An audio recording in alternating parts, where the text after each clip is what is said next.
pagi untuk jemaat dan simpatisan sekalian yang saya kasihi di dalam nama Tuhan kita Yesus Kristus. Bagaimana kabarnya pagi hari ini? Di Tuhan semua dalam keadaan baik. Begitulah kita telah memuji nama Tuhan. Dan sekarang kita akan mendengarkan firman Tuhan. Mari kita buka kitab kita dalam Yeremia pasal 1. Yeremia pasal 1. Mari kita baca dari ayat 17 sampai ayat 19. Yeremia pasal 1 ayat 17 hingga ayat 19. Jika sudah menemukannya, kita baca bersama-sama setelah hitungan ketiga. Yeremia pasal 1 ayat 17 hingga 19. 1, 2, 3. Tetapi engkau ini, baiklah engkau bersiap, bangkitlah dan sampaikanlah kepada mereka segala yang kuperintahkan kepadamu. Janganlah gentar terhadap mereka, supaya jangan aku menggentarkan engkau di depan mereka. Mengenai aku, sesungguhnya pada hari ini aku membuat engkau menjadi kota yang berkubu, menjadi tiang besi dan menjadi tembok tembaga melawan seluruh negeri ini, menentang raja-raja Yehuda dan pemuka-pemukanya, menentang para imamnya dan rakyat negeri ini. Mereka akan memerangi engkau, tetapi tidak akan mengalahkan engkau. Sebab aku menyertai engkau untuk melepaskan engkau. Demikianlah firman Tuhan. Mari kita berdoa. Bapa di dalam kerajaan sorga, kami mengucap syukur atas kasih setia. Kami semua dapat berkumpul bersama di tempat ini sebagai jemaat, sebagai anggota tubuh Tuhan kami Yesus Kristus. Dan kami mengucap syukur kami masih diberi kesempatan untuk memuji nama-Mu. Dan saat ini kami mau belajar firman.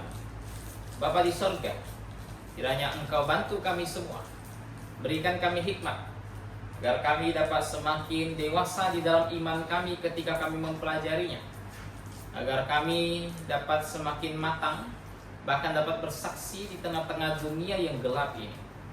Dan lewat kami sekiranya ada banyak jiwa yang dapat diselamatkan di luar sana. Terima kasih Bapa. Berkati juga hamba-Mu yang menyampaikan firman-Mu. Kiranya dapat menyampaikan firman-Mu dengan benar dan tepat. Kiranya Engkau berikan hamba-Mu ini hikmat, agar dapat mengajar dengan baik. Terima kasih Bapa. Hanya di dalam nama Tuhan kami Yesus Kristus kami sudah berdoa dan mengucap syukur. Amin. Nah saudara, setiap orang tanpa terkecuali, mereka yang sudah diselamatkan, mereka yang sudah bertobat dan percaya kepada Kristus, Tuhan punya rancangan untuk mereka. Tuhan punya rancangan kepada tiap-tiap orang untuk melayani, untuk bekerja di dalam ladang pekerjaan Tuhan. Hanya saja setiap orang itu punya panggilan kepelayanan yang berbeda-beda. Kalau semuanya sama repot. Nanti semuanya gembala kan repot, siapa jemaatnya kan begitu. Nanti semuanya guru, nanti siapa yang ngajar, siapa yang diajar kan begitu. Semuanya nabi, semuanya rasul, ya udah begitu kan. 120 murid yang berkumpul di ruang atas ketika Yesus baru naik ke surga, ya semuanya jadi rasul nanti. Begitu. Setiap orang punya panggilan yang berbeda-beda dalam kepelayanan mereka. Tuhan punya maksud khusus kepada setiap orang yang sudah Dia selamatkan. Dalam surat Korintus dikatakan Dia sudah atur itu, Dia sudah tempatkan setiap orang di dalam tubuhnya sesuai dengan fungsinya masing-masing. Dan di sini di Yeremia 1 kita melihat panggilan Tuhan bagi Yeremia. Kalau kita baca dari ayat-ayat awal, kita melihat bagaimana Tuhan memanggil Yeremia untuk menjadi nabi. Dan Tuhan katakan Dia sudah kuduskan Yeremia, bahkan sejak dalam kandungan. Begitu. Bahkan sejak dalam kandungan Tuhan sudah punya rancangan untuk Yeremia. Ya walaupun Yeremia awalnya agak sedikit menolak dengan berkata dia masih terlalu muda. Tetapi Tuhan tidak mau. Tuhan mau dia mengikuti rancangan yang telah Tuhan atur. Tuhan menginginkan Yeremia untuk terjun ke dalam pelayanan. Demikian juga semua kita. Apalagi sebagai tubuh Tuhan, sebagai anggota dari gereja. Tuhan tidak pernah mau mendengarkan perbantahan dari kita. Tuhan, saya nggak mau melayani. Saya masih terlalu muda. Saya nggak mau bekerja di ladang Tuhan. Saya terlalu tua. Nanti ada yang muda, ada yang tua jadinya kan. Nanti ujung-ujungnya tak ada yang kerja. Begitu. Jadi Tuhan tidak mau Yeremia beralasan, dan Tuhan panggil Yeremia dan berikan dia tugas. Apa yang harus Yeremia kerjakan? Apa yang harus dia lakukan? Dan terlebih Tuhan menjanjikan bahwa akan ada berkat bagi Yeremia ketika dia setia pada pelayanan Tuhan. Nah, hari ini kita mau belajar tentang panggilan untuk melayani. Kita akan belajar bagaimana Tuhan memanggil Yeremia, dan pelajaran tersebut kita akan terapkan di dalam gereja, di dalam setiap anggota dari tubuh Tuhan, terutama di dalam GBA Pontianak. Nah, kita melihat nih, apa yang Tuhan beritahukan kepada Yeremia. Apa tugas yang Yeremia harus kerjakan? Apa yang Yeremia harus lakukan waktu itu setelah dia menerima panggilan Tuhan? Apa yang Yeremia harus lakukan? Coba kita lihat ayat 17. Jika dengan begitu. Tetapi engkau ini, baiklah engkau bersiap. Nah, ini hal yang pertama. Baiklah engkau bersiap, bangkitlah dan sampaikanlah kepada mereka segala yang kuperintahkan kepada. Jadi hal yang pertama yang Tuhan mau dari Yeremia apa? Setelah Tuhan kasih tahu Yeremia, saya sudah kuduskan kamu ini dari sejak kandungan bahkan. Apa yang Tuhan mau dari Yeremia? Yang Tuhan mau dia kerja. Jangan duduk santai, kerja. Mentang-mentang dapat panggilan dari Tuhan, ya udah deh, Tuhan sudah manggil saya, berarti Tuhan tak bisa nih tanpa saya nih, begitu kan? Mesti ada saya nih, ya udah saya berleha-leha dulu lah begitu. Yang penting kan sudah dapat panggilannya, aman lah, kerjakan besok pun tidak apa-apa begitu. Ya bisa. Tuhan mau Yeremia untuk bangkit, untuk bangun, untuk bersiap. Nah, kata bersiap, di situ kalau diterjemahkan dengan literal itu ikatlah pinggangmu. Ikatlah pinggang. Ini hal yang pertama yang harus Yeremia lakukan, bekerja. Ikat pinggangmu. Apa maksud ikat pinggang? Apa maksud Tuhan ketika Tuhan kasih tahu Yeremia ikat pinggangmu? Apa maksud Tuhan? Mengikat pinggang itu menandakan atau simbol dari mempersiapkan diri untuk bekerja. Sekali lagi, mengikat pinggang itu simbol dari kita sudah siap mau kerja. Karena pada zaman itu orang Yahudi, sering saya ceritakan, yang laki-laki punya baju jubah bagian luar, dan jubahnya itu cukup panjang. Bahkan ada yang sampai ke mata kaki. Jadi kalau mereka mau kerja, mereka mau aktivitas, mau buru-buru, yang harus mereka lakukan itu apa? Mereka gulung jubah mereka dari mata kaki sampai di pinggang, kemudian diikat di pinggangnya, supaya bisa kerja dengan nyaman. Kalau enggak kan repot. Mau kerja, mau cepat jalan kesandung sama jubah sendiri kan begitu. Nggak bisa cepat jadinya. Makanya dia gulung, ikat di pinggangnya supaya geraknya tuh bebas. Mau kerja di bagian sana, lincah dia, bisa lompat malah. Karena jubahnya sudah diangkat, diikat. Kalau nggak diangkat, nggak diikat kan, jangankan lompat, lari dia belum tentu bisa, begitu kan. Makanya di dalam Alkitab ketika berbicara mengikat pinggang, itu berbicara tentang kesiapan seseorang untuk melayani. Kesiapan seseorang untuk bekerja. Begitu. Dan Tuhan mau Yeremia untuk melakukan hal itu. Ikat pinggangmu. Tuhan tidak mau Yeremia untuk bertindak seperti orang yang suam-suam kuku. Hari ini semangat untuk bekerja melayani Tuhan, besok sudah enggak. Ketika dipanggil, ketika diberitahu bahwa ada pekerjaan Tuhan, sebagian mungkin biarlah orang lain yang kerjakan. Kita duduk santai aja. Kita biarkan mereka yang sebagian kerjakan. Sebagian itu saja sudah cukup kok. Tuhan tidak mau hal ini terjadi dalam gereja. Tuhan mau kita semua seperti Yeremia, mengikat pinggangnya. Bukan duduk santai, saudara. Tahu nggak, dalam Alkitab duduk itu simbol dari selesai. Simbol dari selesai. Makanya saya ngajar ke anak SMA di RBC, saya ngajar tentang kemah suci, begitu.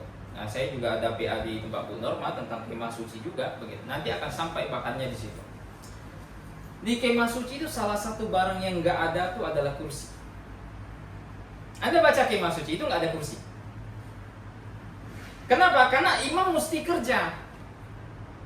Dia mesti mempersembahkan korban. Korban pagi, korban petang. Belum lagi kalau ada hari raya. Ada korban-korban yang harus dipersembahkan. Di luar dari korban pagi dan petang. Korban pagi dan petang harus terus dilakukan. Di luar daripada itu, kerja terus. Hari Sabat yang lain beristirahat, kemudian berbakti pada Tuhan, mereka kerja. Mempersembahkan korban. Tidak ada waktu mereka beristirahat, tidak ada. Sekali mereka masuk ke kemah suci, mereka harus nyalakan kandil dan lain sebagainya. Mempersembahkan roti sajian dan lain sebagainya. Harus terus dilakukan, kerja terus. Makanya nggak ada bangku di sana. Karena ketika ada bangku, ketika orang duduk, dalam Alkitab itu simbol dari sudah selesai mengerjakan sesuatu.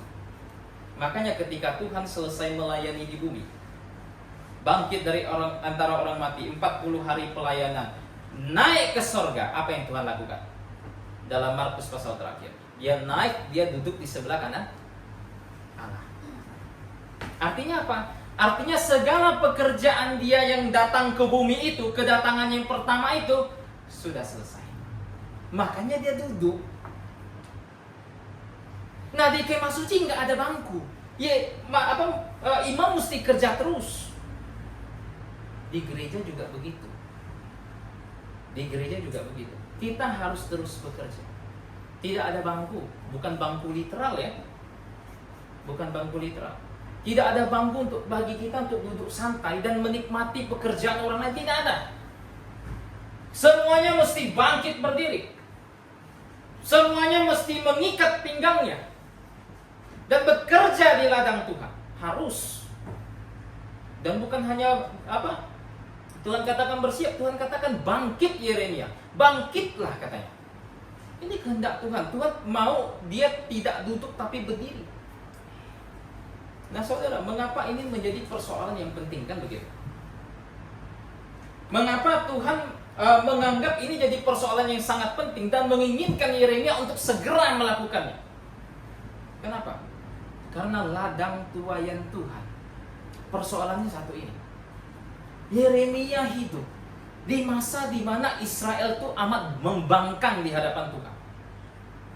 Yeremia itu saksi mata dari pembuangan Israel ke tanah Babel. Dia saksi matanya.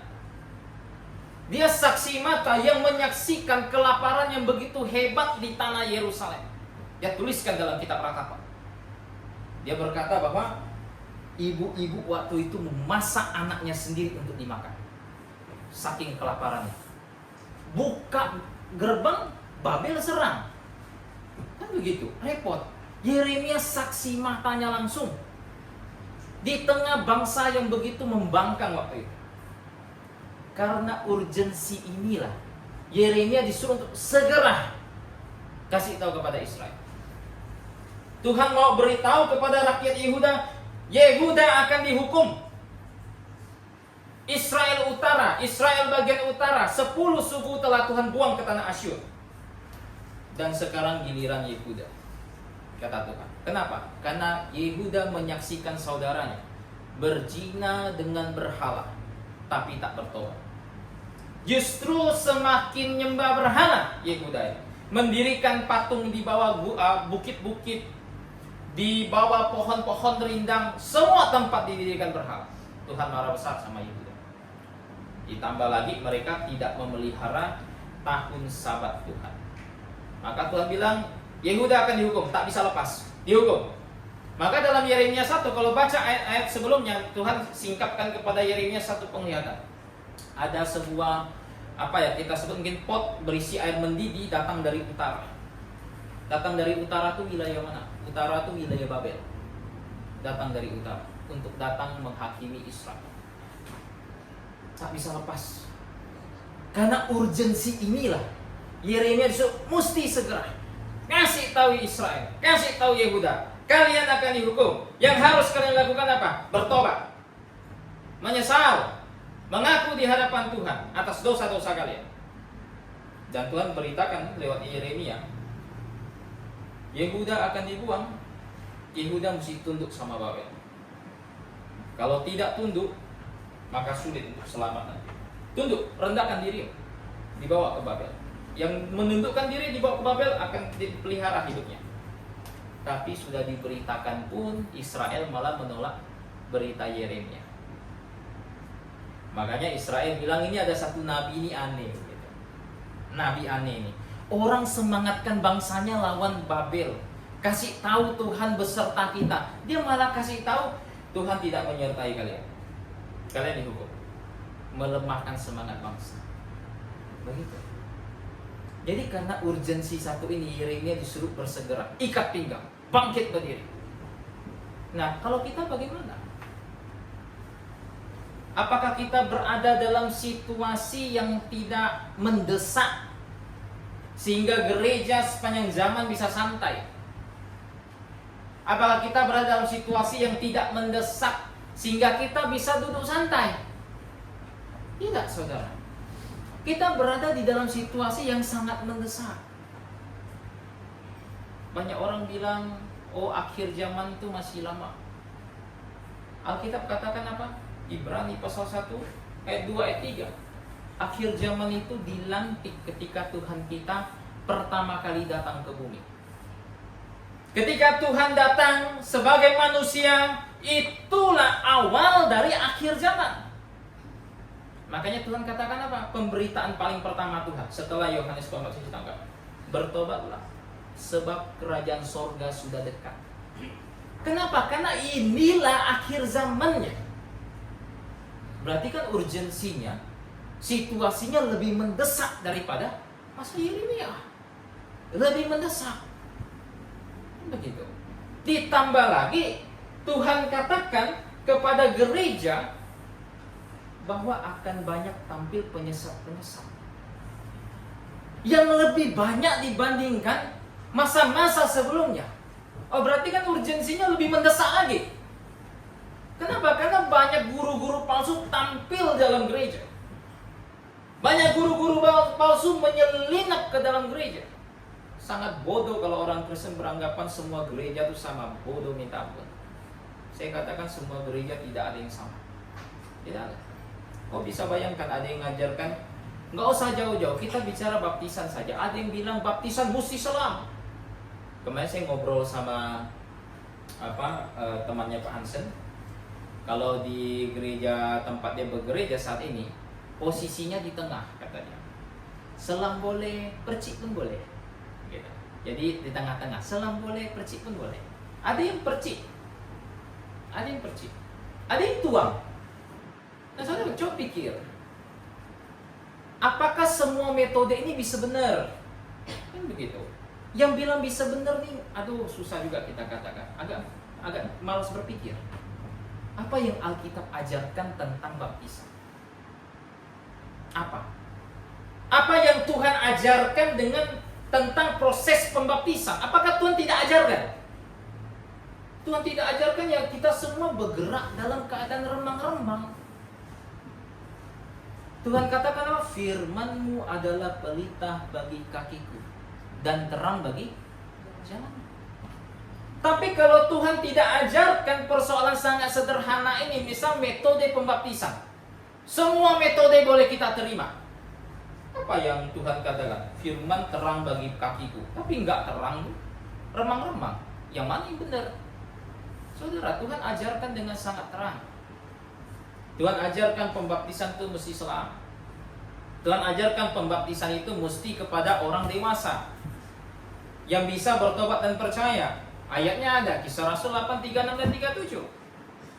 Filipus ditanya sama Sida Ethiopia, apa halangannya jika aku dibaptis? Kisah Rasul 8, 36. Filipus jawab di ayat 37, jika Tuhan percaya dengan segenap hati, boleh. Artinya apa? Syarat baptisan itu mesti dewasa dulu, bisa tobat dan percaya dulu. Tak bisa, tak boleh dibaptis. Kan begitu. Gereja zaman sekarang apa? Semuanya boleh. Yang tak beriman boleh. Yang tak bertobat boleh. Yang belum bisa beriman boleh. Sekarang permasalahan gereja itu apa? Apa otoritas utama dalam hidupnya? Itu saja. Otoritas utamanya omongan gembala, ya matilah. Manusia kan bisa salah, bahkan cenderung salah, kan begitu. Apa otoritasnya? Apa otoritas utama bagi sebuah gereja? Otoritas utamanya adalah firman Tuhan. Apa yang Tuhan katakan? Apa yang Tuhan katakan? Bukan hanya baptisan. Kalau kita mau bicara tentang guru-guru palsu menyelinap, enggak habis satu hari. Tidak habis, saya katakan. Terlalu banyak. Di zaman Paulus saja sudah ada penyesat. Di zaman Paulus loh. Dan Paulus menghadapi mereka. Begitu. Karena semakin banyak dan semakin bertumbuh dengan baik para penyesat tersebut, maka diperlukan sebuah kesiapan berikat pinggang bagi gereja Tuhan, bagi jemaat, bagi anggota tubuh Tuhan untuk bekerja dengan sangat keras, memberitahukan kepada orang di luar sana bahwa otoritas yang mereka miliki haruslah firman Tuhan. Bahwa apa yang mereka imani belum tentu benar. Belum tentu. Dan kenapa ini menjadi urgent, saudara? Karena banyak orang Kristen yang disebut Kristen itu semua belum pernah tobat dan percaya kepada Kristus. Belum pernah bertobat dan percaya kepada Kristus. Artinya apa? Kalau orang belum bertobat dan percaya kepada Kristus, berarti anggota pekerjanya semakin sedikit. Kan begitu. Anda bisa lihat banyak orang Kristen di luar sana, tapi mereka belum tobat dan percaya. Jadi mereka justru butuh keselamatan. Mereka justru ladangnya yang perlu dituai. Pekerjanya makin dikit kalau begitu. Kalau kita patokannya yang kerja itu mesti orang yang lahir baru. Mesti orang yang telah tobat dan percaya kepada Kristus. Nah, soalnya di luar sana banyak orang nyandang kata Kristen, tapi dapat kata Kristen itu dari lahir. Saya bapak saya Kristen, mama saya Kristen, ya udah saya orang Kristen. Begitu. Bapak saya Kristen, mama saya apa, tapi saya ikut bapak saya, ya udah saya Kristen. Begitu. Kebanyakan orang seperti itu, Kristen karena bapak, karena mama. Tuhan katakan apa? Untuk menjadi seorang Kristen, untuk masuk ke dalam tubuh Tuhan, bahkan untuk masuk ke dalam Yesus Kristus, mesti apa? Bertobat dan percaya kepada Kristus. Ini yang mesti dilakukan. Orang mesti bertobat, berbalik, berubah pola pikir. Yang tadinya nyembah berhala sekarang datang kepada Tuhan yang benar. Itu tobat. Mesti percaya kepada Kristus. Siapa dia? Apa yang ia kerjakan? Jika ini belum dilakukan, sekalipun KTP Anda Kristen, Anda bukan Kristen. Anda bukan Kristen. Tuhan katakan, barang siapa percaya beroleh hidup yang kekal. Tidak dikatakan barang siapa lahir dari keluarga Kristen beroleh hidup yang kekal. Tidak. Tidak. Dikatakan barang siapa yang tidak bertobat akan binasa secara demikian. Tidak dikatakan barang siapa belum gabung sama gereja akan binasa dengan cara demikian. Tidak. Banyak orang Kristen tuh punya nama Kristen tapi bukan Kristen. Maka dari sebab itu saya katakan, ini semakin mendesak kalau gitu. Maka gereja harus bangkit dan mengikat pinggang. Itu yang pertama yang harus dilakukan. Yang kedua, coba kita kembali ke Yeremia 1:17. Dikatakan apa sih? Sampaikanlah kepada mereka segala yang kuperintahkan kepadamu. Janganlah gentar terhadap mereka. Apa yang harus dilakukan? Sampaikanlah, beritakanlah kepada mereka apa yang kuperintahkan kepadamu. Ini tuntutan Tuhan pada Yeremia. Begitu. Tuhan ngomong apa kepada Yeremia? Tuhan beritakan apa kepada Yeremia? Tuhan taruh firman-Nya dalam mulutnya dan Yeremia wajib memberitakannya. Dan dalam Yeremia 1 di situ Tuhan menghadapkan dia baik kepada orang awam, baik kepada pemimpin bangsa, baik kepada rajanya sekalipun, mesti diberitakan. Ini tanggung jawab dari Yeremia.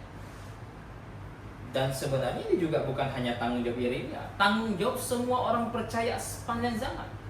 Terutama gereja. Nah saudara, pada masa ini Tuhan berhenti untuk sebentar memakai bangsa Israel. Berhenti untuk sebentar. Pada zaman ini Tuhan tidak pakai Israel sebagai corong mulutnya untuk memberitakan segala firman-Nya. Tuhan tidak pakai. Makanya Tuhan wujudkan itu dengan sebuah tanda. Tandanya apa? Runtuhnya bait Allah tahun 70. Runtuhnya bait Allah. Kocar kacirnya bangsa Israel tahun 130-an. Itu tanda paling nyata Tuhan berhenti untuk sementara memakai bangsa Israel. Sebelum itu, pada zaman Yeremia bahkan Tuhan pakai Israel untuk memberitakan firman-Nya. Bahkan Yeremia dikatakan oleh Tuhan bukan hanya menjadi nabi bagi Israel, memberitakan firman bagi Israel, tapi dia harus memberitakan firman bagi bangsa-bangsa lain. Itu zaman itu, ketika Tuhan masih pakai Israel. Pada zaman ini tidak. Tuhan berhenti sebentar. Kalau Tuhan berhenti sebentar dari memakai Israel, pertanyaannya Tuhan pakai siapa zaman ini? Kan begitu. Siapa yang Tuhan pakai untuk memberitakan firman-Nya? Siapa? Tuhan katakan di dalam 1 Timotius pasal 3. Dikatakan bahwa kita adalah jemaat Allah yang hidup, tiang penopang dan dasar kebenaran. Perhatikan, kita disebut tiangnya. Bukan hanya tiang tapi fondasi ya, tapi kita salah satu sebut tiang. Kalau fondasi sih belum tentu nampak ya, bahkan cenderung nggak nampak kan. Kalau kita dirikan rumah, fondasi udah terkubur kan, begitu kan. Tapi tiangnya, ketika rumah sudah berdiri, sampai kapanpun tiangnya kelihatan, betul? Tiangnya kelihatan. Sampai kapanpun tiangnya kelihatan. Dan Tuhan mau gereja seperti itu. Tidak hanya menjadi fondasi kebenaran, tidak hanya pada dirinya ada kebenaran, tetapi kebenaran tersebut harus bisa dilihat oleh siapapun. Karena dia tiang. Artinya apa?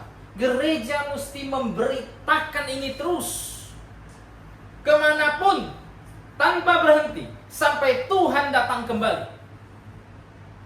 Karena kita adalah tiangnya. Makanya Tuhan katakan kepada 7 jemaat di Asia Kecil, bahwa hanya kepada gereja saja, hanya kepada jemaat saja Roh Kudus berbicara kepada mereka. Lewat apa? Lewat firman. Karena hanya gereja yang disebutkan Tuhan berbicara kepadanya, maka tidak ada institusi lain selain daripada gereja yang dipakai Tuhan untuk memberitakan firman-Nya. Tidak ada. Tidak ada. Bahkan badan misi modern tidak pernah diajarkan Tuhan. Tuhan mau pada awalnya itu gereja yang kerjakan semua. Gereja yang kerjakan semua. Bahkan Tuhan tidak pernah menyuruh kita untuk membentuk suatu badan yang tidak di bawah otoritas gereja, entah apapun namanya, untuk mengerjakan pekerjaan Tuhan. Tidak ada. Karena Tuhan hanya pakai gereja. Begitu. Dan Tuhan mau gereja tersebut untuk memberitakan berbagai ragam hikmat Allah kepada semua orang yang ada di dunia ini. Berbagai ragam, saudara. Berbagai, bukan hanya 1-2 doktrin, semua doktrin. Makanya orang Kristen tuh mesti paham semua doktrin. Nggak boleh hanya paham keselamatan saja. Nggak boleh hanya paham gereja saja. Dia mesti paham akhir zaman. Dia mesti paham doktrin tentang dosa. Dia mesti paham tentang doktrin tentang manusia. Dia mesti paham berbagai ragam doktrin, berbagai ragam pengajaran. Kenapa? Karena ini tanggung jawab gereja. untuk memberitakannya kepada semua orang. Kalau gereja punya tanggung jawab memberitakan kepada semua orang segala sesuatu yang merupakan firman Tuhan, sedangkan anggota gerejanya saja enggak tahu apa yang mau diberitakan, apa yang mau disampaikan, tidak ada. Makanya Tuhan mau semua anggota tubuh Tuhan itu menjadi dewasa di dalam Kristus dari hari ke hari, menjadi dewasa di dalam imannya, sehingga bisa dipakai Tuhan untuk memberitakan kepada semua orang di luar sana berbagai ragam hikmat Allah. Dan Tuhan janjikan apa, saudara? Coba lihat. Jangan gentar terhadap mereka, supaya jangan aku menggentarkan engkau di depan mereka. Mengenai aku, sesungguhnya pada hari ini aku membuat engkau menjadi kota yang berkubu, menjadi tiang besi dan menjadi tembok tembaga melawan seluruh negeri ini, menentang raja-raja Yehuda dan pemuka-pemukanya, menentang para imamnya dan rakyat negeri ini. Mereka akan memerangi engkau, tetapi tidak akan mengalahkan engkau. So aku menyertai engkau untuk melepaskan engkau. Demikianlah firman Tuhan. Nah, ini janji Tuhan kepada Yeremia.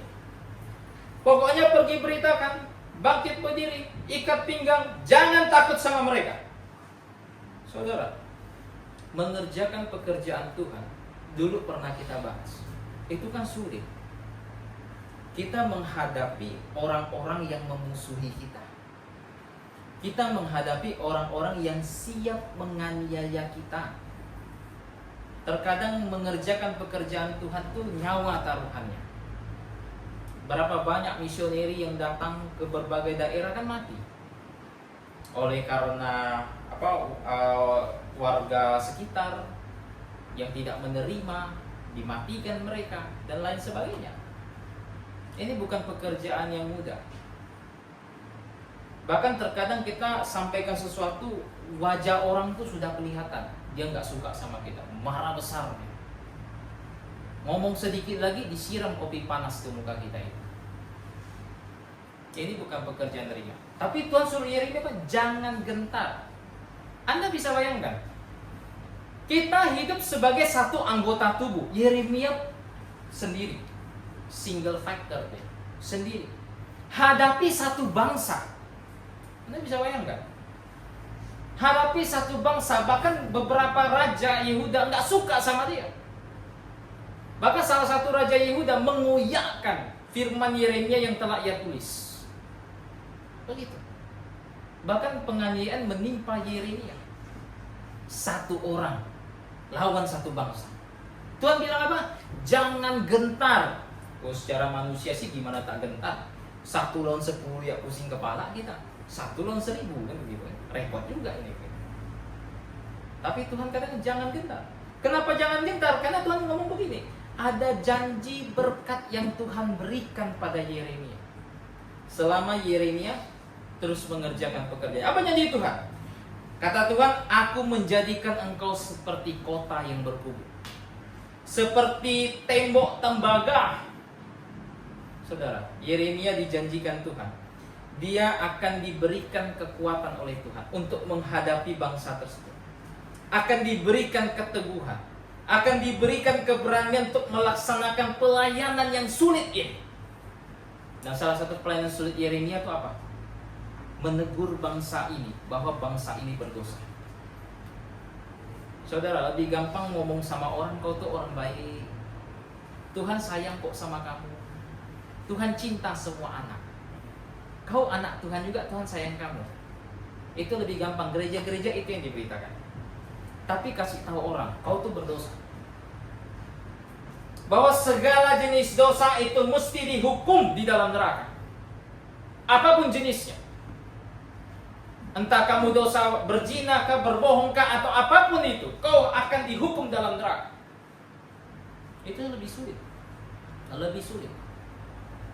Ketemu sesama, kita tahu dia jatuh dalam dosa, tegur dia. Itu lebih sulit.